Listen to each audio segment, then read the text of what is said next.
വരുന്നതാണ് conversion functions. Okay, അപ്പം നമുക്ക് രണ്ട് ഫങ്ഷൻസ് ആണ് ഇവിടെ വരുന്നത്. ഈ രണ്ട് ഫങ്ഷനും നമുക്ക് പ്രോഗ്രാമിൽ യൂസ് ചെയ്യണമെങ്കിൽ നമ്മൾ ഹെഡർ ഫയൽ യൂസ് ചെയ്യണം. ഏതാണ്? CSTDLIB എന്ന് പറയുന്ന ഒരു ഹെഡർ ഫയൽ യൂസ് ചെയ്താലേ ഈ രണ്ട് ഫങ്ഷൻസ് നമുക്ക് യൂസ് ചെയ്യാൻ പറ്റും. ഓക്കെ, അപ്പോൾ കൺവേർഷൻ എന്ന് പറയുമ്പോൾ എന്താ? ഇവിടെ നമ്മൾ ഈ ഒരു രണ്ട് ഫങ്ഷൻസ് യൂസ് ചെയ്യുന്നത് സ്ട്രിങ്ങിനെയും അതുപോലെ ഇൻറ്റീജറിനെ കൺവേർട്ട് ചെയ്യാൻ വേണ്ടിയിട്ടാണ്. അത് ഏതൊക്കെയാ നമുക്ക് നോക്കാം. അപ്പോൾ രണ്ട് ഫങ്ഷൻസ് ITOA അതുപോലെ ATOI. ഓക്കെ, അപ്പോൾ ഇതെന്താണെന്ന് നോക്കാം. First ITOA. ഓക്കെ, അപ്പോൾ ഈ ഒരു ഫംഗ്ഷൻ്റെ സിൻടാക്സ് ഇവിടെ കൊടുത്തിട്ടുണ്ട്. നമുക്ക് ITOA എന്ന് കൊടുത്ത function name, then int n char c എന്ന് പറഞ്ഞ സ്ട്രിങ് കൊടുത്തിട്ടുണ്ട്, ദെൻ ആ ഒരു സ്ട്രിങ്ങിൻ്റെ ലെങ്ത്. ഇത്രയും കാര്യങ്ങളാണ് നമ്മൾ കൊടുക്കേണ്ടത്, ആ ഫംഗ്ഷൻ്റെ ആർഗ്യുമെന്റ്സ് ആയിട്ട് കൊടുക്കേണ്ടത്. ഓക്കെ, അപ്പോൾ ഇതെന്തിനാണ് നമ്മൾ യൂസ് ചെയ്യുന്നത്? ഇൻറ്റീജർ ടു സ്ട്രിങ്, അതായത് ഇൻറ്റീജറിനെ സ്ട്രിങ് ആക്കി മാറ്റാനാണ് ഈ ഫംഗ്ഷൻ നമ്മൾ യൂസ് ചെയ്യുന്നത്. ഓക്കെ, അപ്പോൾ നിങ്ങൾ ഈ ഒരു എക്സാമ്പിൾ നോക്കിക്കേ. നമ്മൾ n എന്ന് പറഞ്ഞിട്ട് 2345 എന്ന് പറഞ്ഞൊരു നമ്പർ അവിടെ കൊടുത്തിട്ടുണ്ട്. അത് നമ്മൾ ഓൾറെഡി ഇനിഷ്യലൈസ് ചെയ്ത് വെച്ചിട്ടുണ്ട്. ദെൻ C എന്ന പേരിലൊരു സ്ട്രിങ് നമ്മൾ കൊടുത്തിട്ടുണ്ട്, അതിൻ്റെ ലെങ്ത് 10 ആണെന്ന് കൊടുത്തിട്ടുണ്ട്. അപ്പോൾ നമ്മൾ ഫംഗ്ഷൻ എഴുതുകയാണ്. ദെൻ Cout C എന്ന് പറയുമ്പോഴേക്കും നമുക്ക് എന്താ ഔട്ട്പുട്ട് കിട്ടുക? ഈ 2345 എന്ന് പറയുന്ന ഇൻറ്റീജർ നമ്പറിനെ സ്ട്രിങ് ആക്കി മാറ്റും. അപ്പോൾ ഔട്ട്പുട്ട് നമുക്ക് ഈ സെയിം നമ്പർ ഡബിൾ കോട്ട്സിൽ ഇങ്ങനെ നമുക്ക് എഴുതാം. ഇതാണ് നമുക്ക് ഇതിൻ്റെ ഔട്ട്പുട്ടായിട്ട് വരാം. ഇപ്പോൾ ഡബിൾ കോട്ട്സിൽ എഴുതി കഴിഞ്ഞാൽ അതൊരു സ്ട്രിങ് ആയിട്ട് മാറിയിട്ടുണ്ടാവും. ഓക്കെ, സിംഗിൾ കോട്ടിൽ എഴുതുമ്പോൾ ക്യാരക്ടർ, ഡബിൾ കോട്ട്സിൽ എഴുതുമ്പോൾ അതൊരു സ്ട്രിങ് ആയിട്ട് നമുക്ക് കിട്ടി. അപ്പോൾ ഇൻറ്റീജറിനെ സ്ട്രിങ് ആയിട്ട് മാറ്റി. ഇനി നേരെ തിരിച്ച് സ്ട്രിങ്ങിനെ ഇൻറ്റീജറിലേക്ക് മാറ്റാനാണ് ATOI എന്ന് പറയുന്ന ഫംഗ്ഷൻ നമ്മൾ യൂസ് ചെയ്യാം. ഓക്കെ, അപ്പോൾ അവിടെ ജസ്റ്റ് നമുക്ക് ആ ഒരു സ്ട്രിങ് മാത്രം അതിൻ്റെ അകത്തേക്ക് പാസ് ചെയ്താൽ മതി. ഓക്കെ, അപ്പോൾ ഇവിടെ നമുക്ക് സെയിം തന്നെ 2345 എന്ന് പറയുന്ന ആ ഒരു സ്ട്രിങ്ങിനെ നമുക്ക് ഇൻറ്റീജർ ആക്കി മാറ്റണം. അപ്പോൾ എന്താ? നമുക്ക് ഔട്ട്പുട്ട് ജസ്റ്റ് 2345 എന്ന് കിട്ടും. ക്ലിയർ ആയോ?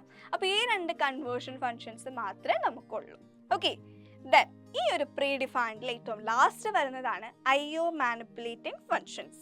അതായത് input output manipulating, input output കൈകാര്യം ചെയ്യുന്ന ഫങ്ഷൻസ് എന്നാണ് പറയുന്നത്. അപ്പോൾ ഇതിൻ്റെ ഹെഡർ ഫയൽ നോക്കി, CIO man IP, അതായത് മാനിപ്പുലേറ്റിംഗ് എന്നുള്ളതിൻ്റെ MANIP ഷോർട്ട് ആയിട്ടാണ് നമ്മൾ കൊടുത്തിരിക്കുന്നത്. ഓക്കെ, അപ്പോൾ CIO MANIP എങ്ങനെ എഴുതുന്ന ഇതാണ് നമ്മുടെ ഹെഡർ ഫയൽ. അപ്പോൾ ഈ ഒരു ഹെഡർ ഫയൽ ഇൻക്ലൂഡ് ചെയ്താലേ നമുക്ക് ഇത് പെർഫോം ചെയ്യാൻ പറ്റും. ഇവിടെ ആകെ ഒരൊറ്റ ഫംഗ്ഷനേ ഉള്ളൂ, സെറ്റ് W, അതായത് width. To set the width for the subsequent string. സ്ട്രിങ്ങിന് ഇടയിൽ ഒരു വിഡ്ത്ത് കൊടുക്കാൻ വേണ്ടിയിട്ടാണ് ഈ ഒരു ഫംഗ്ഷൻ നമ്മൾ യൂസ് ചെയ്യുക. ഇപ്പോൾ ദാ S എന്ന് പറഞ്ഞിട്ട് ഞാൻ ഇവിടെ ഒരു ഹെലോ എന്ന് പറഞ്ഞിട്ടുണ്ട്. ദെൻ Cout 10 എന്ന് കൊടുത്തിട്ടുണ്ട്. S set W 10 friends. അപ്പം ഇങ്ങനെ കൊടുത്തു കഴിയുമ്പോഴേക്കും നമുക്ക് കിട്ടുന്ന ആൻസർ ഹെലോ എന്ന് പ്രിന്റ് വരും. ഓക്കെ, ഹെലോ എന്ന് പ്രിന്റ് ചെയ്ത് വരും, ഔട്ട്പുട്ട് കിട്ടും. അത് കഴിഞ്ഞിട്ട് ഫ്രണ്ട്സ് എന്ന് പറയുന്നത് ഒരു 10 ക്യാരക്ടേഴ്സ് എഴുതുന്ന ആ ഒരു സ്പേസ് വിടും. അതായത് ഇവിടെ നിന്ന് ഹെലോ കഴിഞ്ഞിട്ട് ഒരു 10 ക്യാരക്ടേഴ്സിൻ്റെ സ്പേസ് കഴിഞ്ഞിട്ടായിരിക്കും ഫ്രണ്ട്സ് എന്ന് പറയുന്നത് പ്രിന്റ് ചെയ്യാം.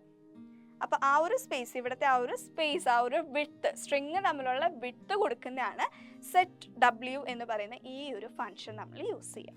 ആ ഒരു ഒറ്റ ഫംഗ്ഷനേ ഇവിടെ നമുക്കുള്ളൂ. IO മാനിപ്പുലേറ്റിംഗ് ഫംഗ്ഷനിലാകെ ഈ ഒരു ഫംഗ്ഷനുള്ളൂ. ഓക്കെ, അപ്പോൾ ഇത്രയാണ് നമ്മുടെ പ്രീ ഡിഫൈൻഡ് ഫംഗ്ഷൻസ്. 5 എണ്ണം ഉണ്ടായിരുന്നു. ഏതൊക്കെയായിരുന്നു? ഫസ്റ്റ് തന്നെ സ്ട്രിങ് ഫംഗ്ഷൻസ് പഠിച്ചു, മാത്തമാറ്റിക്കൽ ഫംഗ്ഷൻസ് പഠിച്ചു, character functions, conversion functions and finally IO manipulating functions. Simple അല്ലേ? എല്ലാം ജസ്റ്റ് എന്താണ്, ഫംഗ്ഷൻ്റെ പേരെന്താണ്, സിൻടാക്സ് എന്താണ്, യൂസ് എന്താണ്, ഇത്രയും മാത്രം പഠിക്കാനുള്ളൂ.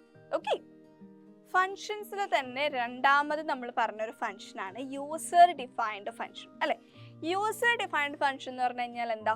നമ്മൾ തന്നെ ക്രിയേറ്റ് ചെയ്യുന്ന ഒരു ഫംഗ്ഷൻ. ഒരു പെർട്ടിക്കുലർ ടാസ്ക് പെർഫോം ചെയ്യാൻ വേണ്ടിയിട്ട്, അല്ലെങ്കിൽ ഒരു ജോബ് പെർഫോം ചെയ്യാൻ വേണ്ടി നമ്മളായിട്ട് ക്രിയേറ്റ് ചെയ്യുന്ന ഒരു ഫംഗ്ഷനെയാണ് നമ്മൾ യൂസർ ഡിഫൈൻഡ് ഫംഗ്ഷൻ എന്ന് വിളിക്കുന്നത്. Okay, so the function created by a user is called a user defined function. Okay, അപ്പോൾ ഈ ഒരു ഫംഗ്ഷൻ്റെ സിൻടാക്സ് എങ്ങനെയാണെന്ന് നോക്കിക്കേ. ആദ്യം നമ്മൾ ഡേറ്റ ടൈപ്പ് കൊടുക്കും, അതിനുശേഷം ഫംഗ്ഷൻ നെയിം കൊടുക്കും, ദെൻ ബ്രാക്കറ്റിൽ ആർഗ്യുമെന്റ് ലിസ്റ്റ്. ഓക്കെ, ദെൻ അതിന് താഴെ കേളി ബ്രാക്കറ്റിൽ നമ്മൾ സ്റ്റേറ്റ്മെന്റ്സ് കൊടുക്കും. അപ്പം ഇങ്ങനെയാണ് ഒരു ഫംഗ്ഷൻ്റെ സിൻടാക്സ് എന്ന് പറയുന്നത്. ഒരു user defined function, user defined എന്നല്ല, ഏതൊരു ഫംഗ്ഷൻ ആണെങ്കിലും സിൻടാക്സ് ഇങ്ങനെ ആയിരിക്കും വരിക. ഓക്കെ, അപ്പോൾ ആദ്യം ഡേറ്റ ടൈപ്പ്, ഫംഗ്ഷന്റെ പേര്, ബ്രാക്കറ്റിൽ ആർഗ്യുമെന്റ്സിന്റെ ലിസ്റ്റ് അല്ലെങ്കിൽ പാരാമീറ്റേഴ്സിന്റെ ലിസ്റ്റ് കൊടുക്കുക. സെമിക്കോളൻ ഇടരുത്, കാരണം ഇതൊരു സ്റ്റേറ്റ്മെന്റ് അല്ല, ഫംഗ്ഷൻ ആണ്. ഓക്കെ, അപ്പോൾ ഫംഗ്ഷന്റെ അത്രയും കൊടുത്തു കഴിഞ്ഞാൽ താഴെ എന്ത് ചെയ്യുക, കേളി ബ്രാക്കറ്റ് ഓപ്പൺ ചെയ്തിട്ട് ബാക്കിയുള്ള സ്റ്റേറ്റ്മെന്റ്സ് മുഴുവൻ അതിൽ എഴുതിയിട്ട് ആ കേളി ബ്രാക്കറ്റ് ക്ലോസ് ചെയ്യുക. അപ്പോഴേ ആ ഒരു ഫംഗ്ഷൻ അവിടെ കംപ്ലീറ്റ് ആവുള്ളൂ. ഓക്കെ, സോ ഇനി റിട്ടേൺ ടൈപ്പ് എന്ന് പറഞ്ഞിട്ടുണ്ട്. എന്താണ് റിട്ടേൺ ടൈപ്പ് എന്ന് പറയുന്നത്? It is the data type of the value returned by the function to the called function. അതായത് ഓൾറെഡി നമ്മൾ നേരത്തെ പറഞ്ഞു വാല്യൂ റിട്ടേൺഡ് എന്ന് പറഞ്ഞു. അതായത് ഒരു ഫംഗ്ഷൻ പെർഫോം ചെയ്ത് കഴിയുമ്പോൾ നമുക്ക് റിസൾട്ടായിട്ട് കിട്ടുന്ന സംഭവത്തിനെയാണ് നമ്മൾ എന്ത് പറഞ്ഞത്, വാല്യൂ റിട്ടേൺഡ് എന്ന് പറഞ്ഞത്. അപ്പോൾ ആ കിട്ടുന്ന റിസൾട്ടിന്, അതായത് ആ വാല്യൂ റിട്ടേൺഡിന് ഒരു ഡേറ്റ ടൈപ്പ് ഉണ്ടാവില്ലേ, ആ ഡേറ്റ ടൈപ്പിനെയാണ് നമ്മൾ റിട്ടേൺ ടൈപ്പ് എന്ന് വിളിക്കുന്നത്.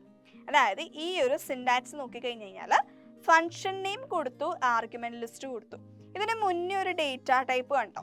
ഈ ഒരു ഡേറ്റ ടൈപ്പ് എന്ന് പറയുന്നത് ഈ ഫംഗ്ഷൻ പെർഫോം ചെയ്ത് കഴിഞ്ഞ് റിസൾട്ടായിട്ട് കിട്ടുന്നതിൻ്റെ ഡേറ്റ ടൈപ്പ് ആണ് ഇവിടെ നമ്മൾ കൊടുക്കുക. കൺഫ്യൂഷൻ ആവണ്ട, നമുക്കൊരു എക്സാമ്പിൾ വെച്ച് നോക്കാം. നോക്കിക്കേ, first creating A user defined function. ഒരു യൂസർ ഡിഫൈൻഡ് ഫംഗ്ഷൻ നമുക്ക് ക്രിയേറ്റ് ചെയ്യാം.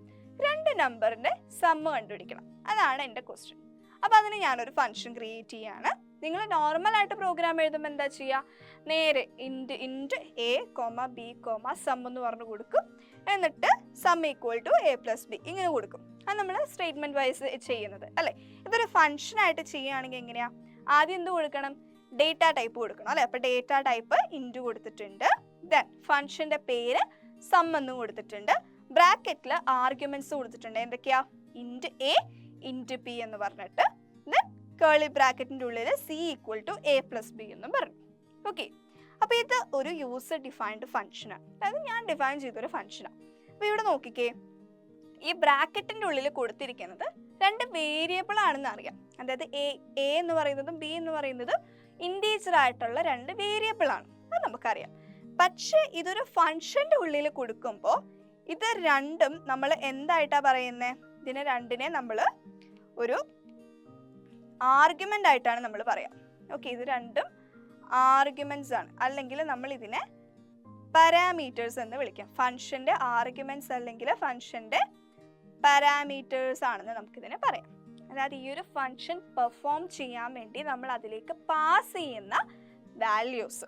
ഓക്കെ, അതിനെയാണ് നമ്മൾ ഇവിടെ ആർഗ്യുമെന്റ്സ് അല്ലെങ്കിൽ പാരാമീറ്റേഴ്സ് എന്ന് പറയുന്നത്. അപ്പോൾ സം എന്ന് പറയുന്നത് പെർഫോം ചെയ്യണമെങ്കിൽ 2 വാല്യൂസ് നമുക്ക് കൊടുക്കണ്ടേ, നമ്മൾ കൊടുക്കുന്നതിൻ്റെ അല്ലേ സമ്മ് കാണുന്നത്. അപ്പോൾ അത് രണ്ടുമാണ് ഇവിടെ കൊടുക്കുന്ന ബ്രാക്കറ്റിൽ.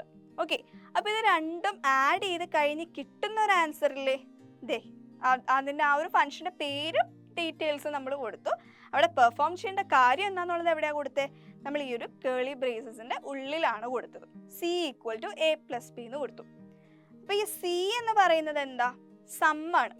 അപ്പോൾ നമുക്ക് ഇങ്ങോട്ടൊരു വാല്യൂ കിട്ടുന്നുണ്ട്, വാല്യൂ റിട്ടേൺ ചെയ്ത് കിട്ടുന്നുണ്ട്.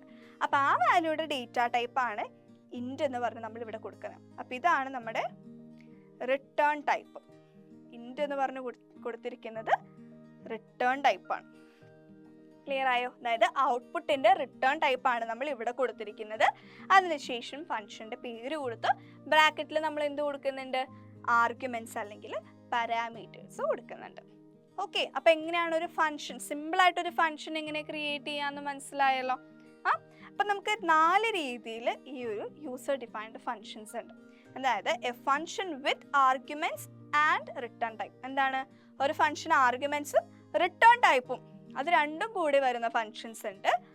ആർഗ്യുമെന്റ്സ് വെച്ചിട്ട് റിട്ടേൺ ടൈപ്പ് ഇല്ലാത്ത ഫംഗ്ഷൻസ് ഉണ്ട്. അതുപോലെ ആർഗ്യുമെന്റ്സ് ഇല്ലാതെ റിട്ടേൺ ടൈപ്പ് മാത്രം വെച്ചിട്ടുള്ള ഫംഗ്ഷൻസും ഉണ്ട്. ആർഗ്യുമെന്റ്സ് റിട്ടേൺ ടൈപ്പും ഇല്ലാത്ത ഫംഗ്ഷനും ഉണ്ട്. ഓക്കെ, അപ്പം ഇങ്ങനെ 4 രീതിയിൽ നമുക്ക് ഫംഗ്ഷൻസ് ഉണ്ട്. അപ്പോൾ എന്താണ് യൂസർ ഡിഫൈൻഡ് ഫംഗ്ഷൻ, അതുപോലെ അതിൻ്റെ പാരാമീറ്റർ എന്താണ്, എങ്ങനെയാണ് സിമ്പിളായിട്ടൊരു ഫംഗ്ഷൻ ക്രിയേറ്റ് ചെയ്യുക എന്നുള്ളത് മനസ്സിലായോ? എന്താണ് ഫംഗ്ഷൻ പ്രോട്ടോടൈപ്പ് എന്ന് പറഞ്ഞു കഴിഞ്ഞാൽ, നമ്മളിപ്പോൾ ഓൾറെഡി എങ്ങനെയാണ് ഒരു ഫംഗ്ഷൻ എഴുതുന്നതെന്ന് നമ്മൾ പഠിച്ചല്ലേ, നമ്മൾ ഒരു ഫംഗ്ഷൻ ക്രിയേറ്റ് ചെയ്യാൻ നമ്മൾ പഠിച്ചു. അപ്പോൾ ഈ ഒരു ഫംഗ്ഷൻ ഡിക്ലെയർ ചെയ്യുന്നതിന് തന്നെയാണ് നമ്മൾ ഈ ഒരു ഫംഗ്ഷൻ പ്രോട്ടോടൈപ്പ് എന്ന് പറയുന്നത്. നമ്മുടെ മെയിൻ ഫംഗ്ഷന് മുന്നേ തന്നെ നമുക്ക് ഈ ഒരു ഫംഗ്ഷൻ പ്രോട്ടോടൈപ്പ് നമുക്ക് കൊടുക്കാനായിട്ട് പറ്റും. നമ്മളിതിൽ മെയിനായിട്ടും ഇൻക്ലൂഡ് ചെയ്യുന്ന ഡീറ്റെയിൽസ് ഈ ഒരു ഫംഗ്ഷൻ്റെ ഡേറ്റ ടൈപ്പ് എന്താണ്, അതുപോലെ ഈ ഫംഗ്ഷൻ്റെ പേരെന്താണ്, ആർഗ്യുമെൻറ്റ്സിൻ്റെ നമ്പേഴ്സ്, അതിൻ്റെ ഡീറ്റെയിൽസ്, ഇതൊക്കെയാണ് നമ്മൾ ഈ ഒരു ഫംഗ്ഷൻ പ്രോട്ടോടൈപ്പിൽ നമ്മൾ ഇൻക്ലൂഡ് ചെയ്യുന്ന ഡീറ്റെയിൽസ്. എന്തിനാണ് നമ്മൾ ഈ ഒരു പ്രോട്ടോടൈപ്പിൽ ഇത്രയും ഡീറ്റെയിൽസ് ഒക്കെ കൊടുത്ത് വെക്കുന്ന എന്തിനാണെന്ന് മനസ്സിലായോ? അതായത് നമ്മൾ ഈ ഒരു ഫംഗ്ഷൻ കോൾ ചെയ്യുന്ന സമയത്ത് ഇത് പ്രോപ്പറായിട്ട് അത് കറക്റ്റായിട്ടാണോ എന്ന് അറിയാൻ വേണ്ടി നമ്മുടെ കമ്പൈലറിന് കൊടുക്കുന്ന ഒരു ഇൻഫോർമേഷൻ കൂടിയാണ് നമുക്ക് പറയാം. Okay, so this information is essential for the compiler to verify the correctness of function call. Okay, അപ്പോൾ നമ്മുടെ ഫംഗ്ഷൻ കോളിലെ കറക്റ്റ്നെസ് വെരിഫൈ ചെയ്യാൻ വേണ്ടിയിട്ട് C++ന് എസെൻഷ്യൽ ആയിട്ടുള്ള ഒരു കാര്യമാണ് ഈ ഒരു ഫംഗ്ഷൻ പ്രോട്ടോടൈപ്പ് എന്ന് പറയുന്നത്. ഓക്കെ, അപ്പോൾ ജസ്റ്റ് അത് എന്താണെന്നുള്ളതൊന്ന് അറിഞ്ഞിരിക്കാം. ഇനി ആർഗ്യുമെന്റ്സ് ഓഫ് ഫങ്ഷൻസ്. അപ്പം നമ്മൾ ആർഗ്യുമെന്റ്സ് എന്നും പറഞ്ഞു, പാരാമീറ്റേഴ്സ് എന്നും പറഞ്ഞിരുന്നു അല്ലേ? ശരിക്കും എന്താണ് ആർഗ്യുമെന്റ്സും പാരാമീറ്റേഴ്സ് എന്ന് പറയുന്നത്? നമ്മൾ അതിനിപ്പോൾ കുറേ ഡെഫിനിഷൻസ് ഒക്കെ നമ്മളിപ്പോൾ പറഞ്ഞു വന്നു.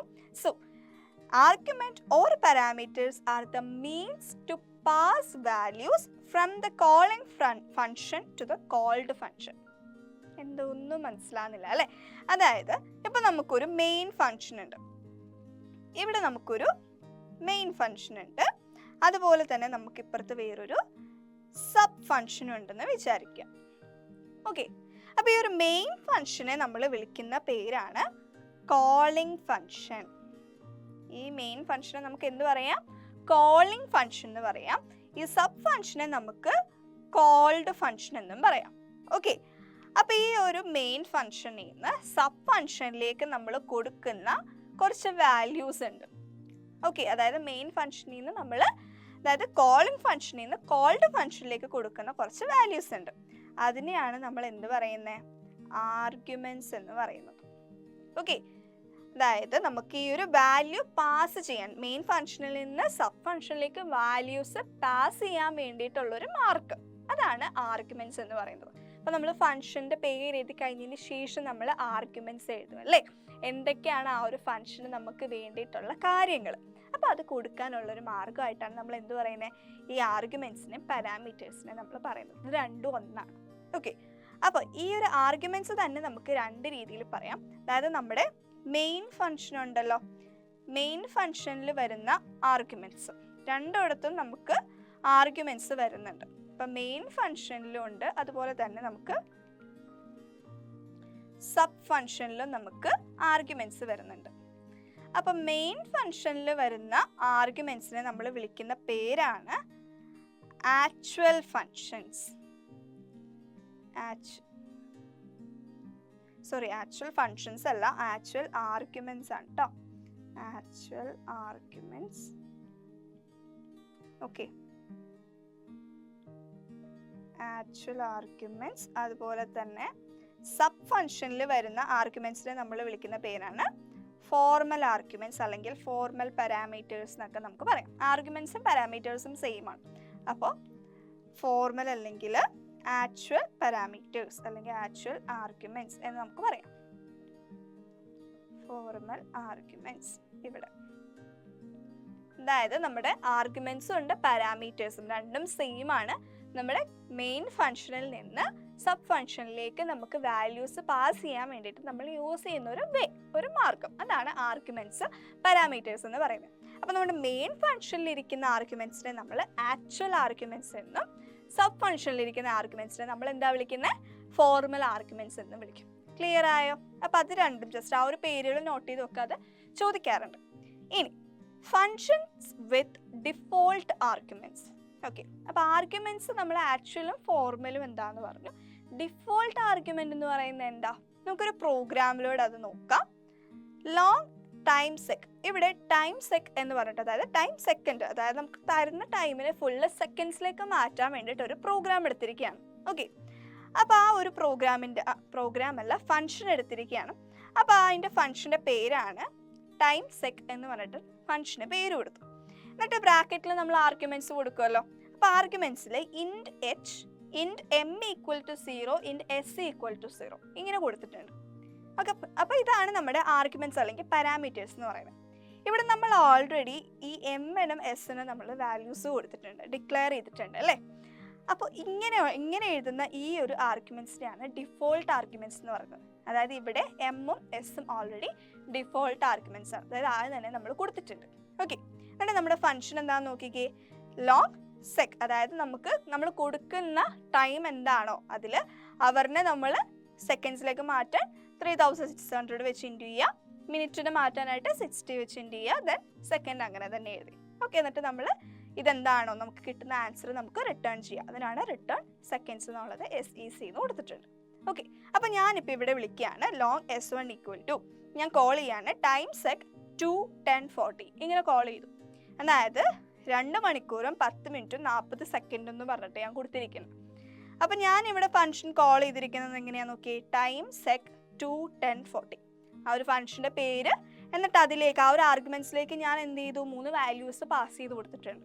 അപ്പോൾ ഇവിടെ എന്ത് നടക്കും, ഈ ഫംഗ്ഷൻ പെർഫോം ചെയ്യും. അതായത് ഇവിടെ 2 × 3600 പ്ലസ് 10 × 60 പ്ലസ് 40, അതിൻ്റെ ആൻസർ എന്താണോ അത് നമുക്ക് S1 ആയിട്ട് കിട്ടും. അതുപോലെ തന്നെ S2 വരുമ്പോഴേക്ക് നമുക്ക് 1 30, അതായത് 1 hour 30 minutes അത്രേ നമുക്ക് തന്നിട്ടുള്ളൂ, സെക്കൻഡ് തന്നിട്ടില്ല. അപ്പോൾ സെക്കൻഡ് നമ്മൾ എന്തായി 0 ആക്കി എടുക്കും. ഓക്കെ, അപ്പോൾ നമുക്ക് എന്ത് കിട്ടും, 1 × 3600 പ്ലസ് 30 minutes അല്ലേ, അപ്പോൾ 30 × 60 എസ് എന്തായിട്ട് മാറും, 0 ആയിട്ട് മാറും. കാരണം ഓൾറെഡി അവിടെ ഡിഫോൾട്ട് നമ്മൾ 0 കൊടുത്തിട്ടുണ്ട്, ഇവിടെ നമ്മൾ സെക്കൻഡ്സ് വേറെ എക്സ്ട്രാ കൊടുക്കുന്നില്ല. അപ്പോൾ അതിൻ്റെ ആൻസർ അങ്ങനെ വരും. ദെൻ ടൈം സെക് 3 എന്ന് പറയുമ്പോൾ എന്താ, 3 hours. ഓക്കെ, അപ്പോൾ 3 hours എന്ന് പറയുമ്പോഴേക്ക് നമുക്ക് 3 × 3600 ചെയ്യുക, ബാക്കി മിനിറ്റും 0 ആണ്, സെക്കൻഡും 0 ആണ്. ഓക്കെ, അപ്പോൾ ഇങ്ങനെ നമ്മൾ ഈ ഒരു ആർഗ്യുമെന്റ്സ് കൊടുക്കുന്നതിനെയാണ് നമ്മൾ എന്ത് പറയുക, ഡിഫോൾട്ട് ആർഗ്യുമെന്റ്സ് എന്ന് പറയുക. ക്ലിയർ ആയല്ലോ? Okay, so functions can be defined with arguments assigned with initial values. അപ്പോൾ ഫങ്ഷൻസ് നമുക്ക് എങ്ങനെ ഡിഫൈൻ ചെയ്യാം, ആർഗ്യുമെന്റ്സിൽ ഓൾറെഡി ഇനീഷ്യൽ വാല്യൂസ് അസൈൻ ചെയ്ത് നമുക്ക് ഫങ്ഷൻസ് കൊടുക്കാം. The initialized formal arguments are called default arguments. അതായത് നമ്മൾ ഓൾറെഡി ഇനിഷ്യലൈസ് ചെയ്ത ഫോർമൽ ആർഗ്യുമെന്റ്സിനെയാണ് ഡിഫോൾട്ട് ആർഗ്യുമെന്റ്സ് എന്ന് നമ്മൾ വിളിക്കാം, which allows the programmer to call a function with different number of arguments. That is, we can call the function with or without giving values to the default arguments. Okay, അപ്പോൾ എന്താണ് default എന്ന് മനസ്സിലായല്ലോ? അതായത് നമ്മൾ already function define ചെയ്യുമ്പോൾ തന്നെ നമ്മൾ initial values കൊടുക്കുന്നതിനാണ് ആ ഒരു ഡിഫോൾട്ട് ആർഗ്യുമെന്റ്സ് എന്ന് പറയുന്നത്. ഒരു ആർഗ്യുമെന്റ് നമ്മൾ പാസ് ചെയ്യുന്ന മെത്തേഡ് വെച്ചിട്ട് നമ്മൾ 2 രീതിയിലാണ് ഫങ്ഷൻസ് കോൾ ചെയ്യുക. ഓക്കെ, അപ്പോൾ നമുക്ക് 2 രീതി ഉണ്ടെന്ന് പറഞ്ഞു. അതിൽ ഒന്നാണ് call by value method and other one is call by reference method. ഇങ്ങനെ 2 രീതിയിൽ നമുക്ക് ഫങ്ഷൻസിനെ കോൾ ചെയ്യാനായിട്ട് സാധിക്കും. അപ്പോൾ അതെന്താണെന്ന് നോക്കാം.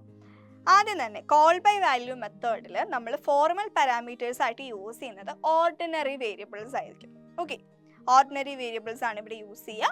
ആൻഡ് കോൾ ബൈ റെഫറൻസിലാണെങ്കിൽ റെഫറൻസ് വേരിയബിൾസ് ആയിരിക്കും നമ്മളിവിടെ ഫോർമൽ പാരാമീറ്റേഴ്സ് ആയിട്ട് യൂസ് ചെയ്യുന്നത്. ഓക്കെ, ഇനി ആക്ച്വൽ പാരാമീറ്റേഴ്സ് ആയിട്ട് എടുക്കുന്നത് കോൾ ബൈ വാല്യൂവിൽ എന്താ, കോൺസ്റ്റൻസോ വേരിയബിൾസോ എക്സ്പ്രഷൻസോ അങ്ങനെ എന്ത് വേണമെങ്കിലും നമുക്ക് കോൾ ബൈ വാല്യൂവിൽ ആക്ച്വൽ പാരാമീറ്റേഴ്സ് ആയിട്ട് യൂസ് ചെയ്യാം. എന്നാൽ കോൾ ബൈ റെഫറൻസിൽ നമുക്ക് വേരിയബിൾസ് മാത്രമേ യൂസ് ചെയ്യാനായിട്ട് സാധിക്കുകയുള്ളൂ. ഓക്കെ, ഇതൊരു ഡിഫറൻസ് ആയിട്ട് ചോദിക്കാറുള്ളൂ, അപ്പോൾ അത് അങ്ങനെ തന്നെ പഠിക്കാം. Then the changes made in the formal arguments are not reflected in actual arguments. എന്താ, കോൾ ബൈ വാല്യൂ മെത്തേഡിൽ നമ്മൾ ഫോർമൽ ആർഗ്യുമെന്റ്സിൽ എന്തെങ്കിലും ചേഞ്ചസ് വരുത്തി കഴിഞ്ഞ് കഴിഞ്ഞാൽ അത് നമ്മുടെ ആക്ച്വൽ ആർഗ്യുമെന്റ്സിനെ എഫക്റ്റ് ചെയ്യില്ല, അതിലൊരു ചേഞ്ചും വരില്ല. എന്നാൽ റെഫറൻസിൽ അത് എഫക്റ്റ് ചെയ്യും. എന്തെങ്കിലും ചേഞ്ചസ് നമ്മൾ ഫോർമൽ ആർഗ്യുമെന്റ്സിൽ മാറ്റി കഴിഞ്ഞ് കഴിഞ്ഞാൽ it effects the actual arguments. Actual ആർഗ്യുമെന്റ്സിൽ ആ ഒരു എഫക്റ്റ് ഉണ്ടാവും. Okay, then exclusive memory allocation is required for the formal arguments. Formal arguments നമുക്ക് ഒരു എക്സ്ക്ലൂസീവ് മെമ്മറി ആവശ്യമുണ്ട്. എന്നാൽ കോൾ ബൈ റെഫറൻസ് വരുമ്പോഴേക്കും ഈ ഒരു ഫോർമൽ ആർഗ്യുമെന്റ്സ് ആക്ച്വൽ ആർഗ്യുമെന്റ്സിന്റെ മെമ്മറി ഷെയർ ചെയ്തായിരിക്കും യൂസ് ചെയ്യുക. അപ്പോൾ ഇതിങ്ങനെ പഠിച്ചാൽ മതി. കോൾ ബൈ റെഫറൻസും കോൾ ബൈ വാല്യൂ മെത്തേഡ്സും ചോദിക്കാറുണ്ട്. മെയിനായിട്ട് എന്തായാലും എല്ലാ എക്സാമിനും ചോദിക്കാറുള്ള ഒരു ക്വസ്റ്റ്യൻ ആണ്. അതിങ്ങനെ കമ്പയർ ചെയ്ത് തന്നെ ആയിരിക്കും ചോദിക്കുക. അപ്പോൾ ഇതുപോലെ ടേബിളായിട്ട് 4 പോയിന്റ്സ് വീതമുള്ളൂ രണ്ടും. അപ്പോൾ ഇങ്ങനെ ഒരു ടേബിളായിട്ട് തന്നെ കോൾ ബൈ വാല്യൂ മെത്തേഡും അതുപോലെ കോൾ ബൈ റെഫറൻസ് മെത്തേഡും എന്താണെന്നുള്ളത് പഠിച്ചു വെക്കുക. ഈ ഒരു ചാപ്റ്ററിൽ അടുത്തതായിട്ട് വരുന്ന ഒരു ടോപ്പിക്കാണ് scope and life of variables and functions. അതായത് നമ്മുടെ വേരിയബിൾസിൻ്റെയും ഫങ്ഷൻസിൻ്റെയൊക്കെ ആക്സസിബിലിറ്റി റിലേറ്റ് ചെയ്ത കോൺസെപ്റ്റ് വെച്ച് പറയുന്ന ഒരു സംഭവമാണ് സ്കോപ്പ് ആൻഡ് ലൈഫ് എന്ന് പറയുന്നത്. ഓക്കെ, അതായത് നമുക്ക് ഗ്ലോബൽ സ്കോപ്പും ഉണ്ട്, ലോക്കൽ സ്കോപ്പും ഉണ്ട്. നമ്മുടെ വേരിയബിൾസിനെ ഫങ്ഷൻസിനെ നമുക്ക് ലോക്കൽ വേരിയബിൾ അല്ലെങ്കിൽ ഗ്ലോബൽ വേരിയബിൾ എന്നും അതുപോലെ ലോക്കൽ ഫങ്ഷൻസ് ഗ്ലോബൽ ഫങ്ഷൻസ് എന്നും നമുക്ക് പറയാം. അത് എപ്പോഴാണ് അങ്ങനെ നമുക്ക് പറയാൻ പറ്റുക? നമുക്ക് ഈ ഒരു ടേബിളിലൂടെ നോക്കാം. നമ്മുടെ വേരിയബിൾസ് അതൊരു ലോക്കൽ സ്കോപ്പ് ആണെങ്കിൽ അല്ലെങ്കിൽ അതൊരു ലോക്കൽ വേരിയബിൾ എന്ന് നമ്മൾ പറയുന്നത് നമ്മളൊരു ഫംഗ്ഷൻ്റെ ഉള്ളിൽ ഡിക്ലെയർ ചെയ്യുന്ന അല്ലെങ്കിൽ ഒരു ബ്ലോക്ക് ഓഫ് സ്റ്റേറ്റ്മെൻറ്റ്സിനുള്ളിൽ ഡിക്ലെയർ ചെയ്യുന്ന വേരിയബിൾസ് ആണെങ്കിൽ അതൊരു ലോക്കൽ വേരിയബിൾ ആയിരിക്കും. ഓക്കെ, അതുപോലെ തന്നെ ആ ഒരു ഫംഗ്ഷനിൽ അല്ലെങ്കിൽ ആ ഒരു ബ്ലോക്കിൽ മാത്രമേ നമുക്ക് ആ ഒരു വേരിയബിൾസ് അവൈലബിൾ ആയിട്ട് വരുള്ളൂ. And the memory is allocated when the function or block is active. അതായത് ആ ഒരു വേരിയബിൾസിനെ മെമ്മറി അലോക്കേറ്റ് ചെയ്യുന്നത് ആ ഒരു ബ്ലോക്ക് അല്ലെങ്കിൽ ആ ഒരു ഫംഗ്ഷൻ ആക്റ്റീവ് ആകുമ്പോൾ മാത്രമായിരിക്കും. അതുപോലെ തന്നെ ആ ഒരു ഫംഗ്ഷൻ കഴിയുമ്പോഴേക്കും ആ ഒരു മെമ്മറി റിലീസ് ആവുകയും ചെയ്യും. അപ്പം അങ്ങനെയാണ് ലോക്കൽ വേരിയബിൾസ് എന്ന് നമ്മൾ പറയുന്നത്. ഇനി അത് ലോക്കൽ അല്ല ഗ്ലോബൽ ആണെങ്കിൽ, ഇത് ലോക്കൽ അല്ല, ഇവിടെ നമുക്ക് ഗ്ലോബൽ ആണ് കേട്ടോ. ഓക്കെ, അപ്പോൾ നമുക്ക് ഗ്ലോബലിൻ്റെ കേസ് ആണെങ്കിൽ ഗ്ലോബൽ വേരിയബിൾ ആയിട്ട് നമ്മളത് പറയുന്നത് it is declared outside all the functions. എല്ലാ ഫങ്ഷൻസിനും പുറത്താണ് നമ്മൾ ഈ ഒരു വേരിയബിൾ ഡിക്ലെയർ ചെയ്യണമെന്നുണ്ടെങ്കിൽ എന്ത് ചെയ്യുക, നമുക്ക് ഈ ഒരു variable throughout the program നമുക്ക് എവിടെ വേണമെങ്കിലും യൂസ് ചെയ്യാനായിട്ട് പറ്റും. Okay, available to all functions of the program. പ്രോഗ്രാമിലെ എല്ലാ ഫങ്ഷൻസിലേക്കും നമുക്ക് ഈ ഒരു വേരിയബിളിനെ യൂസ് ചെയ്യാനായിട്ട് പറ്റും.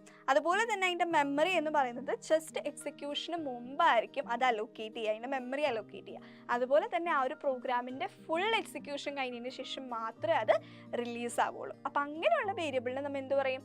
ഗ്ലോബൽ വേരിയബിൾ എന്ന് പറയും. അപ്പോൾ ലോക്കലും ഗ്ലോബൽ എന്താണെന്നുള്ളത് മനസ്സിലായോ? ലോക്കൽ എന്ന് പറഞ്ഞു കഴിഞ്ഞാൽ ആ ഒരു ഏരിയ, ആ ഒരു കുറച്ച് ആ ഒരു ബ്ലോക്കിൽ അല്ലെങ്കിൽ ആ ഒരു സ്റ്റേറ്റ്മെൻറ്റ്സിൽ മാത്രം ഡിക്ലെയർ ചെയ്യുന്ന വേരിയബിൾസും അതിൽ മാത്രം ഫങ്ഷൻ ചെയ്യുന്നതുമായിട്ടുള്ളതാണ് ലോക്കൽ വേരിയബിൾസ്.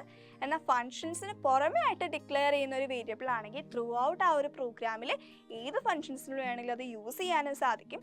അതുപോലെ തന്നെ ഈ ഒരു പ്രോഗ്രാം എക്സിക്യൂട്ട് ചെയ്യുന്നതിന് തൊട്ട് മുന്നേ ആയിരിക്കും ആ ഒരു വേരിയബിളിന് നമ്മൾ മെമ്മറി അലോക്കേറ്റ് ചെയ്യുന്നതും അതുപോലെ ഫുൾ പ്രോഗ്രാം എക്സിക്യൂട്ട് ചെയ്തതിന് ശേഷമായിരിക്കും അത് റിലീസ് ആവുന്നതും. ക്ലിയർ ആയോ? അപ്പം ഇതുപോലെ തന്നെയാണ് നമുക്ക് ഫങ്ഷൻസ് വരുന്നത്. Functions declared within a function or a block of statements and defined after the calling function.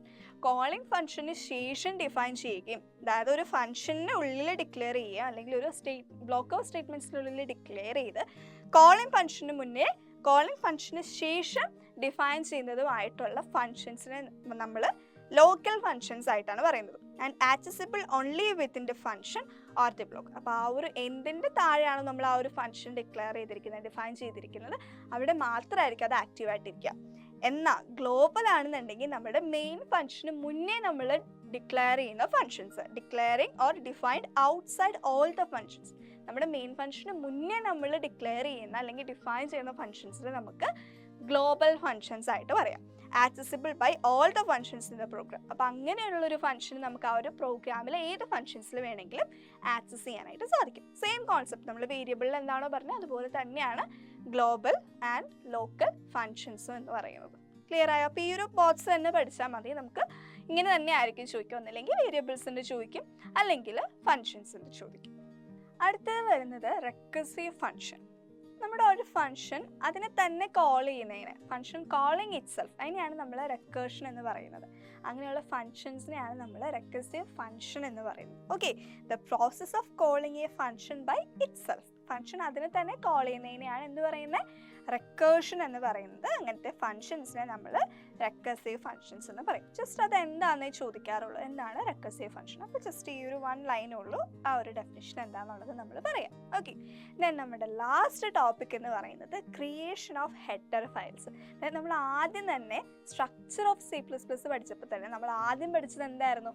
Header ഫയലാണല്ലേ. അതായത് ഹാഷ് ഇൻക്ലൂഡ് IOStream എന്ന് പറഞ്ഞ് നമ്മളൊരു ഹെഡർ ഫയൽ എഴുതുന്നതാണ് നമ്മൾ ആദ്യമേ പഠിച്ചത്.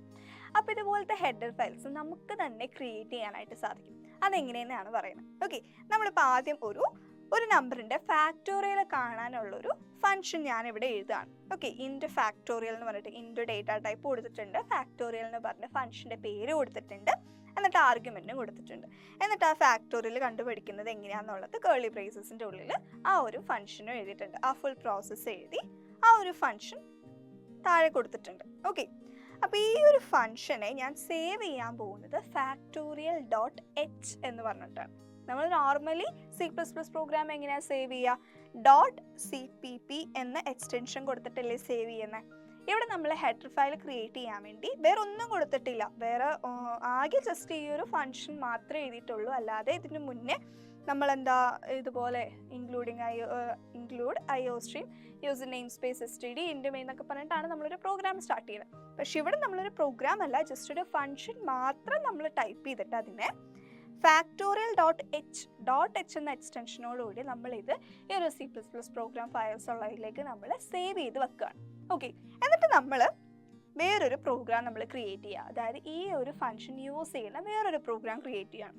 നോക്കിക്കേ, #include IO stream #include നമ്മൾ കോട്ട്സിൽ ഡബിൾ കോട്ട്സിൽ ഫാക്ടോറിയൽ ഡോട്ട് എച്ച് കണ്ടോ. അതായത് നമ്മൾ ഈ ഒരു ബ്രാക്കറ്റിൽ, അതായത് ഇതിൻ്റെ ഉള്ളിൽ നമ്മൾ IO stream എന്ന് എഴുതിയിട്ടുണ്ട്.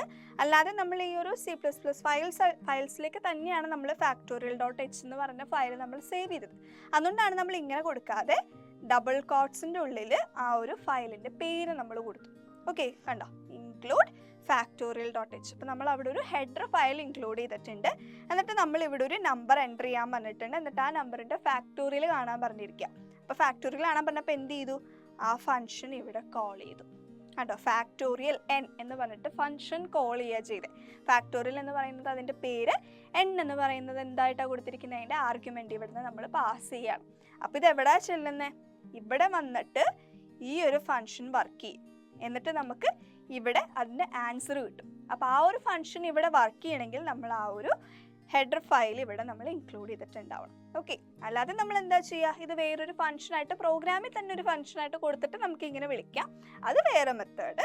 നമ്മളൊരു ഹെഡർ ഫയൽ ഇൻക്ലൂഡ് ചെയ്യാൻ വേണ്ടിയിട്ടാണെങ്കിൽ നമ്മൾ ചെയ്യുന്ന മെത്തേഡ് ഇതാണ്. അതായത് എന്താണോ നമുക്ക് ആ ഒരു ഹെഡർ ഫയൽ കൊടുക്കേണ്ടത്, ആ ഫംഗ്ഷൻസ് എല്ലാം നമ്മൾ സെപ്പറേറ്റ് ഒരു ടെക്സ്റ്റ് ബോക്സിൽ ടെക്സ്റ്റ് ഫയലിൽ നമ്മൾ ടൈപ്പ് ചെയ്തിട്ട് അതിനെ .h എന്ന ഫോർമാറ്റിൽ ആ ഒരു എക്സ്റ്റൻഷനിൽ നമ്മൾ സേവ് ചെയ്ത് വെക്കും. എന്നിട്ട് ഇവിടെ നമ്മുടെ മെയിൻ പ്രോഗ്രാമിൽ നമ്മളത് ഇൻക്ലൂഡ് ചെയ്യുന്നു. ഓക്കെ, അപ്പോൾ ഇങ്ങനെയാണ് ഹെഡർ ഫയൽസ് ഉണ്ടാക്കുന്നത്. ഇപ്പോൾ നിങ്ങളോടൊരു ഹെഡർ ഫയൽ ഉണ്ടാക്കാൻ പറഞ്ഞു കഴിഞ്ഞാൽ ഇതുപോലെ തന്നെ ചെയ്യാം. എന്ത് ഫംഗ്ഷൻ്റെ ആണോ നിങ്ങൾക്ക് ഹെഡർ ഫയൽ ക്രിയേറ്റ് ചെയ്യേണ്ടത് അത് ഇതുപോലെ ക്രിയേറ്റ് ചെയ്യാം. ക്ലിയർ ആയോ? അപ്പോൾ ഇതോടുകൂടി നമ്മുടെ ഈ ഒരു ചാപ്റ്റർ, ഈ ഒരു ഫംഗ്ഷൻസ് എന്ന് പറയുന്ന ചാപ്റ്റർ കംപ്ലീറ്റ് ആയി. അങ്ങനെ നമ്മുടെ ചാപ്റ്റർ ഒക്കെ തീർന്ന സ്ഥിതിക്ക് അങ്ങനെ കുറച്ച് ക്വസ്റ്റ്യൻസ് നോക്കാം. So first question, the execution of the program begins at dash function. ഒരു പ്രോഗ്രാമിൻ്റെ എക്സിക്യൂഷൻ സ്റ്റാർട്ട് ചെയ്യുന്നത് ഏത് ഫംഗ്ഷനിൽ നിന്നായിരിക്കും? നമ്മുടെ മെയിൻ ഫംഗ്ഷനിൽ നിന്നാണ് എക്സിക്യൂഷൻ എപ്പോഴും സ്റ്റാർട്ട് ചെയ്യുന്നത്. ഓക്കെ, ഇനി the default data type returned by a function is dash. അതായത് ഫംഗ്ഷന് മുന്നിൽ നമ്മൾ ഡേറ്റ ടൈപ്പ് ഒന്നും കൊടുത്തിട്ടില്ലെങ്കിൽ അങ്ങനെ നമുക്ക് ഫംഗ്ഷൻ എഴുതാമല്ലോ. അപ്പോൾ ഡിഫോൾട്ടായിട്ട് നമുക്ക് വരുന്ന ഡേറ്റ ടൈപ്പ് ഏതാ? ഇൻറ്റ് ആണ്. ഓക്കെ, അപ്പോൾ ഇൻറ്റ് ആയിരിക്കും നമുക്ക് ഡിഫോൾട്ടായിട്ട് വരുന്ന data type. Then third question, A variable or A function declared within A function is have dash scope. അതായത് ഒരു വേരിയബിൾ അല്ലെങ്കിൽ ഒരു ഫംഗ്ഷൻ്റെ ഉള്ളിൽ തന്നെയാണ് ഡിക്ലെയർ ചെയ്തിരിക്കുന്നതെങ്കിൽ അതിന് ഏത് സ്കോപ്പ് ആയിരിക്കും? ലോക്കൽ ആയിരിക്കും, ഗ്ലോബൽ ആയിരിക്കും? ലോക്കൽ ആയിരിക്കും. ഓക്കെ, അപ്പോൾ ലോക്കൽ സ്കോപ്പ് ആയിരിക്കും വരിക. ഇനി dash parameter is used when the function call does not supply a value for parameters. Okay, അതായത് dash parameter is used. ഏത് പാരാമീറ്റർ ആണ്, പ്രത്യേകിച്ച് നമ്മൾ വാല്യൂസ് ഒന്നും കൊടുത്തിട്ടില്ലെങ്കിൽ അവിടെ കോൾ ചെയ്യുന്നത് ഏതായിരിക്കും? നമ്മുടെ ഡിഫോൾട്ട് പാരാമീറ്റർ ആയിരിക്കും. ഓക്കെ, അതായത് നമ്മളിപ്പം ഒരു ടൈമിനെ നമ്മൾ സെക്കൻഡ്സിലേക്ക് മാറ്റുന്ന ഒരെണ്ണം പറഞ്ഞിരുന്നു അല്ലേ. അപ്പോൾ അതിൻ്റെ അകത്ത് നമ്മൾ ഫംഗ്ഷൻ കോൾ ചെയ്തപ്പോഴേക്കും ആദ്യം നമ്മൾ 3 എണ്ണം കോൾ ചെയ്തു. രണ്ടാമത് വന്നപ്പോൾ നമ്മൾ എന്ത് ചെയ്തു? അവറും മിനിറ്റും മാത്രമേ കോൾ ചെയ്തുള്ളൂ, സെക്കൻഡ് കോൾ ചെയ്തില്ല. അത് കഴിഞ്ഞ് ലാസ്റ്റ് വന്നപ്പോൾ ജസ്റ്റ് അവർ മാത്രമേ കോൾ ചെയ്തുള്ളൂ, മിനിറ്റും സെക്കൻഡും കോൾ ചെയ്തില്ല. അപ്പോൾ അങ്ങനെ വന്നപ്പോൾ എന്താ ചെയ്തേ? ഓൾറെഡി ഡിഫോൾട്ടായിട്ട് അവിടെ എന്താണോ കൊടുത്തിരുന്നത്, നമ്മൾ ഇൻറ്റ് m = 0 അതുപോലെ ഇൻറ്റ് s = 0 എന്ന് കൊടുത്തിരുന്നു. അത് അവിടുത്തെ ഡിഫോൾട്ട് പാരാമീറ്റർ ആണ്. ആ പാരാമീറ്റർ ആണ് അവിടെ കോൾ ചെയ്തത്. അപ്പോൾ അതാണ് പറഞ്ഞിരിക്കുന്നത്, default parameter is used when the function call does not supply a value for parameters. Okay, ഇനി a function can call itself for many times and return a result.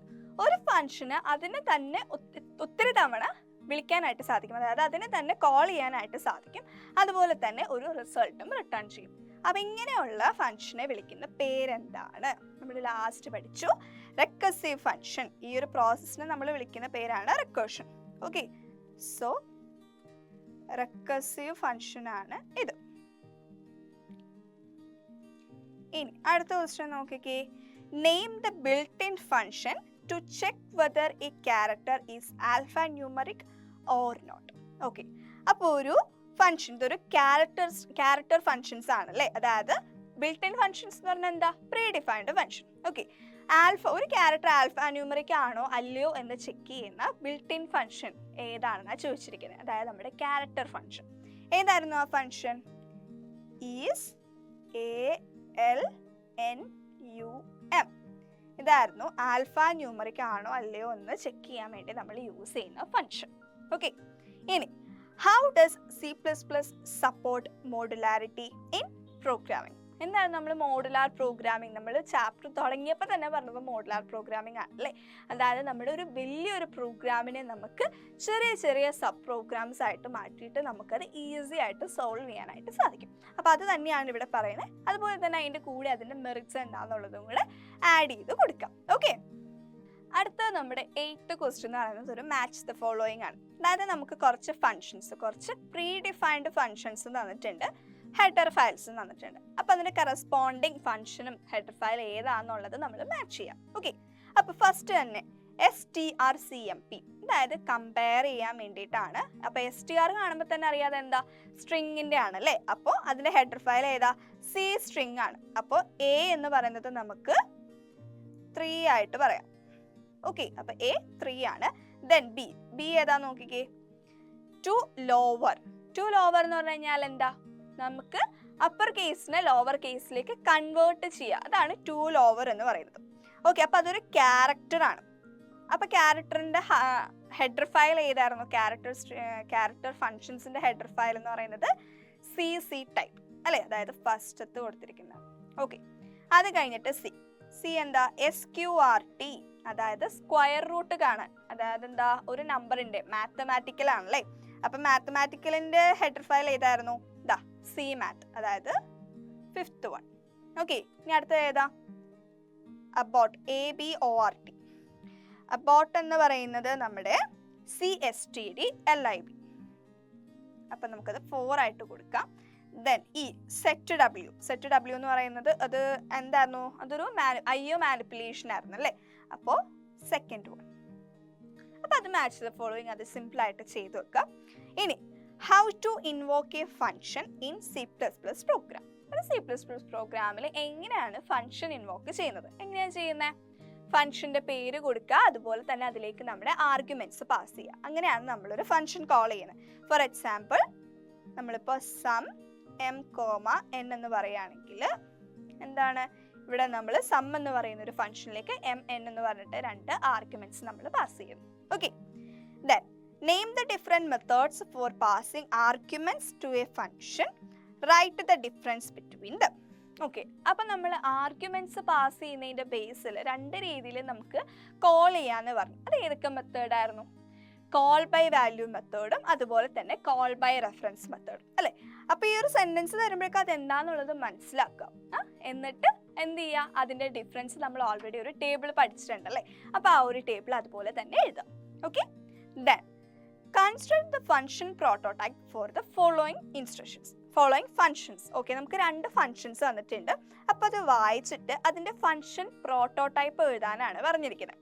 അപ്പോൾ ആദ്യത്തെ എന്താ? ദ ഫംഗ്ഷൻ ഡിസ്പ്ലേ എന്ന് പറയുന്ന ഒരു function ഉണ്ട്. It accepts 1 argument of type double and does not return any value. അപ്പോൾ എന്താ പറഞ്ഞിരിക്കുന്നത്? ഡിസ്പ്ലേ എന്ന് പറയുന്ന ഒരു ഫംഗ്ഷൻ ഉണ്ട്, ഒരു ആർഗ്യുമെന്റ് അത് എടുക്കുന്നുള്ളൂ, അത് ഡബിൾ ആണ്, അതിൻ്റെ ഡേറ്റ ടൈപ്പ് ഡബിൾ ആണ്, അത് പ്രത്യേകിച്ച് ഒരു വാല്യൂസും റിട്ടേൺ ചെയ്യുന്നില്ല. അപ്പോൾ ഇത്രയും ഡീറ്റെയിൽസ് നമുക്ക് തന്നിട്ടുണ്ട്. അപ്പോൾ ഇത് വെച്ചിട്ട് ഇതിൻ്റെ ഫംഗ്ഷൻ പ്രോട്ടോടൈപ്പ് എഴുതാനാണ് പറഞ്ഞിരിക്കുന്നത്. അപ്പോൾ ഇതിൻ്റെ ഫംഗ്ഷൻ പ്രോട്ടോടൈപ്പ് എന്താ നമുക്ക് എഴുതാം? നമുക്ക് void display ഒരു ആർഗ്യുമെന്റ് ഉണ്ടെന്ന് പറഞ്ഞല്ലേ, അത് ഡബിൾ ആണ്. അപ്പൊ നമുക്ക് ഡബിൾ എന്ന് കൊടുക്കാം. ഓക്കെ ആണല്ലോ. ഇനി ടോട്ടൽ എന്ന് പറയുന്ന ഒരു അടുത്ത സെക്കൻഡ് പാർട്ടാണ്. ടോട്ടൽ എന്ന് പറയുന്ന ഒരു ഫംഗ്ഷൻ ഉണ്ട്. അത് 2 ആർഗ്യുമെന്റ്സ് അക്സെപ്റ്റ് ചെയ്യുന്നുണ്ട്. ഒരെണ്ണം ഇൻറ്റും ഒരെണ്ണം ഫ്ലോട്ടും ആണെന്ന് പറഞ്ഞിട്ടുണ്ട്. എന്നിട്ട് അത് റിട്ടേൺ ചെയ്യുന്നത് ഒരു ഫ്ലോട്ട് ടൈപ്പ് വാല്യൂ ആണെന്ന് പറഞ്ഞിട്ടുണ്ട്. അപ്പൊ അതിന്റെ ഫംഗ്ഷൻ പ്രോട്ടോടൈപ്പ് എഴുതും. അപ്പൊ ഫ്ലോട്ട് ആണ് റിട്ടേൺ ടൈപ്പ്. അപ്പൊ നമുക്ക് എന്ത് ചെയ്ത് തുടങ്ങാം? ഫ്ലോട്ട് കൊടുത്തു, ഫംഗ്ഷന്റെ പേര് ടോട്ടൽ. അത് കഴിഞ്ഞിട്ട് അതിൻ്റെ ഉള്ളിൽ 2 എണ്ണം ഉണ്ട് വാല്യൂ, 2 ആർഗ്യുമെന്റ്സ് ഉണ്ട്. ഏതൊക്കെയാണ്? ഒരെണ്ണം ഇൻറ്റീജറും ഒരെണ്ണം ഫ്ലോട്ടും. അപ്പൊ അത് 2 നമ്മൾ കൊടുക്കാം. ഓക്കെ, ഇത്രേ ഉള്ളൂ. ഇങ്ങനെയാണ് നമ്മൾ ഇതിന്റെ ഈ ഒരു ഫംഗ്ഷൻ പ്രോട്ടോടൈപ്പ് എഴുതുന്നത്. ഇനി last question, explain about pre defined functions and user defined functions. Okay, അപ്പോൾ നമ്മൾ ആദ്യം തന്നെ പറഞ്ഞു ഫംഗ്ഷൻസ് നമുക്ക് 2 ടൈപ്പാണുള്ളത്. പ്രീ ഡിഫൈൻഡും ഉണ്ട്, അതുപോലെ യൂസർ ഡിഫൈൻഡും ഉണ്ടെന്ന് പറഞ്ഞു. പ്രീ ഡിഫൈൻഡ് എന്ന് പറഞ്ഞു കഴിഞ്ഞാൽ എന്താണ്?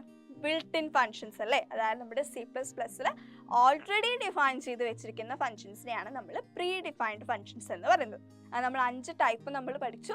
സ്ട്രിംഗ് ഫംഗ്ഷൻസ്, മാത്തമാറ്റിക്കൽ ഫംഗ്ഷൻസ്, അതുപോലെ തന്നെ പിന്നെ എന്തായിരുന്നു? ക്യാരക്ടർ ഫംഗ്ഷൻസ് പഠിച്ചു. ദെൻ കൺവേർഷൻ ഫംഗ്ഷൻസ് പഠിച്ചു. Then finally IO manipulative functions. അങ്ങനെ 5 ഫംഗ്ഷൻസ് പഠിച്ചു. അതിൽ തന്നെ സബായിട്ട് ഏതൊക്കെ ഉണ്ടെന്നുള്ളത് നമ്മൾ ഡീറ്റെയിൽ ആയിട്ട് പഠിച്ചു കഴിഞ്ഞാൽ. Okay, then user defined functions എന്ന് പറഞ്ഞു കഴിഞ്ഞാൽ എന്താ? നമുക്ക് തന്നെ ഒരു പ്രോഗ്രാമറിന് തന്നെ ക്രിയേറ്റ് ചെയ്യാൻ പറ്റുന്ന ഫംഗ്ഷൻസിനെയാണ് യൂസർ ഡിഫൈൻഡ് ഫംഗ്ഷൻസ് എന്ന് പറയുന്നത്. അതെങ്ങനെയാണ് ക്രിയേറ്റ് ചെയ്യുന്നതെന്നൊക്കെ നമ്മൾ ഓൾറെഡി പഠിച്ചു കഴിഞ്ഞാൽ. അപ്പോൾ ആ ഒരു ഡീറ്റെയിൽസ് ഒക്കെ ഇൻക്ലൂഡ് ചെയ്ത് എത്ര മാർക്കിനാണോ ക്വസ്റ്റ്യൻ ചോദിച്ചിരിക്കുന്നത് ആ ഒരു രീതിയിൽ അതിന് ആൻസർ ചെയ്ത് കൊടുക്കാം. ഓക്കെ, അങ്ങനെ നമ്മുടെ 10th ചാപ്റ്റർ കംപ്ലീറ്റ് ആയല്ലേ. നമ്മൾ ഫംഗ്ഷൻസ് എന്ന് പറയുന്ന ചാപ്റ്റർ ആയിരുന്നു പഠിച്ചിരുന്നത്. അപ്പോൾ പഠിപ്പിച്ച് തന്നതെല്ലാം ക്ലിയർ ആണെന്ന് ഞാൻ വിശ്വസിക്കുകയാണ്. ഇൻ കേസ് എന്തെങ്കിലും ഡൗട്ട്സ് ഉണ്ടെങ്കിൽ നിങ്ങൾ താഴെ കമൻറ്റ് സെക്ഷനിൽ ചോദിക്കാം. അപ്പോൾ ഈ ഒരു ചാപ്റ്ററും പ്രോഗ്രാമിംഗ് റിലേറ്റഡ് ആയിരുന്നു അല്ലേ. അതായത് നമ്മൾ 7th ചാപ്റ്റർ തൊട്ട് ഇങ്ങോട്ട് നമ്മൾ C++ പ്രോഗ്രാമാണ് പഠിച്ചുകൊണ്ടിരിക്കുന്നത്. 7th ചാപ്റ്റർ നമുക്ക് എന്തായിരുന്നു? കൺട്രോൾ സ്റ്റേറ്റ്മെൻറ്റ്സ് പഠിച്ചു. ദെൻ 8th ചാപ്റ്റർ വന്നപ്പോൾ അറേ എന്താണെന്നുള്ളത് ഫുള്ളായിട്ട് നമ്മൾ പഠിച്ചു. ദെൻ 9th വരുമ്പോഴേക്കും സ്ട്രിംഗ് ഹാൻഡ്ലിംഗ് ആൻഡ് 10th വന്നപ്പോഴേക്കും നമ്മൾ ഫങ്ഷൻസും ആണ് പഠിച്ചത്. അപ്പോൾ ഈ ഒരു നിങ്ങളുടെ ഫസ്റ്റ് ഇയറിൽ C++ ആയിരുന്നു, അത് ഇവിടെ കംപ്ലീറ്റ് ആവുകയാണ്. ഇനിയുള്ള 2 ചാപ്റ്റേഴ്സ് എന്ന് പറയുന്നത് നിങ്ങൾക്കൊരു തിയറി ചാപ്റ്റേഴ്സ് പോലെയാണ്. ഓക്കെ, അപ്പോൾ ഈ ഒരു പ്രോഗ്രാംസ് എല്ലാം ക്ലിയർ ആവാനായിട്ട് എന്ത് ചെയ്യുക? നിങ്ങളിത് ചെയ്ത് പഠിക്കുക. എന്താണെന്നുള്ള ടേംസ് ഒക്കെ നോക്കി വെക്കുക, ഓരോരോ ടേംസ് നോക്കുക, അതുപോലെ ഒത്തിരി പ്രോഗ്രാംസ് ചെയ്ത് നോക്കുക. മോർ ക്വസ്റ്റ്യൻസ് നിങ്ങൾ വർക്കൗട്ട് ചെയ്യുക. അപ്പോൾ അതിനെന്ത് ചെയ്യാം? നമ്മുടെ ഗൈഡ് റെഫർ ചെയ്യാം. Okay, so see you in the next video. By.